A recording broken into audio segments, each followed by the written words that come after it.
When most people think about April 19th, 1775, they remember Lexington Green. But Lexington was only the beginning. The British had scattered the militia there and continued their march toward Concord. What happened next changed everything.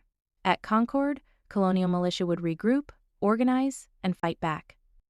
For the first time in the Revolution, Colonial soldiers advanced under orders and drove British troops from the field. This was no longer simply resistance. This was war.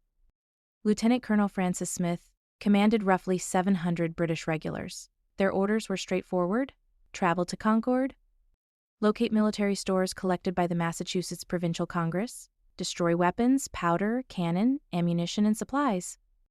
British leaders believed that if they removed the colony's ability to arm themselves, resistance would collapse. But Patriot intelligence networks had already spread the alarm. Riders, church bells, drums, and messengers carried news throughout the countryside. By the time the British arrived, Concord was ready. Concord's citizens moved quickly. Weapons were hidden, supplies were relocated, military stores were dispersed before British troops could seize them.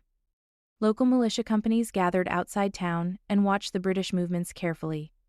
Unlike Lexington, they intended to remain organized and wait for the right moment. Many hoped violence could still be avoided, but events soon pushed both sides toward confrontation. A detachment of British troops crossed the North Bridge outside Concord. Their mission was to secure the area while other soldiers searched the town. Meanwhile, militia companies gathered on higher ground overlooking the bridge. Their numbers continued growing throughout the morning. Soon hundreds of armed colonists stood watching the British position. Neither side wanted to fire first, but both sides were armed, nervous, and prepared. The situation was becoming increasingly dangerous. As smoke rose from Concord, many militia believed the British were burning the town. In reality, most of the smoke came from military supplies being destroyed.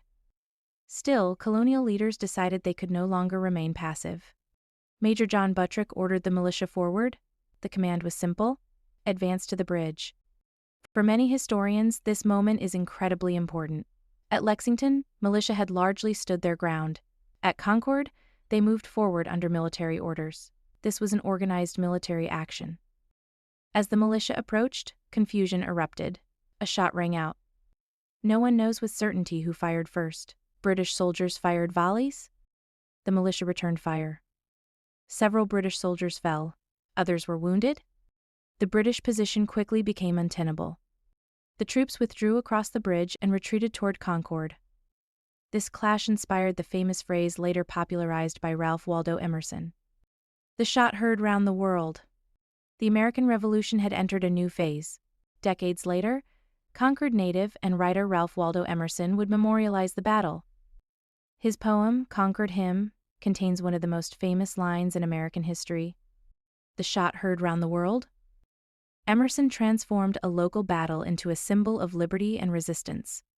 Today, the phrase remains one of the defining descriptions of the American Revolution. The retreat back to Boston became a nightmare for British forces.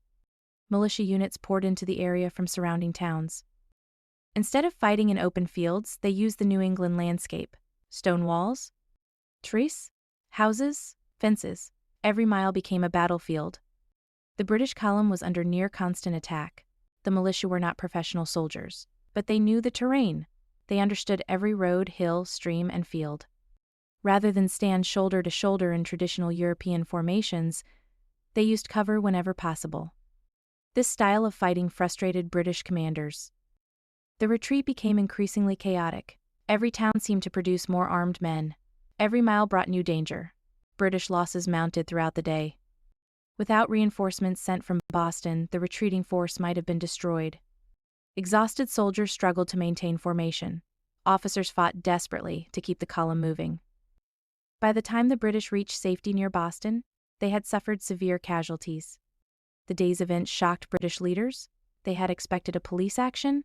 Instead, they encountered armed resistance on a massive scale. News spread quickly throughout New England. Militia companies marched from across the region.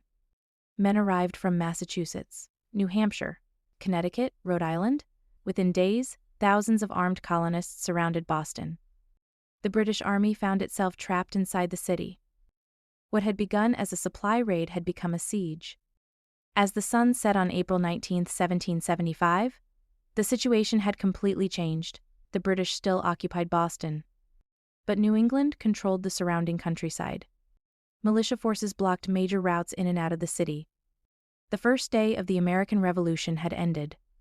The next stage was about to begin, the siege of Boston, and soon the world would hear about another hill outside the city called Bunker Hill.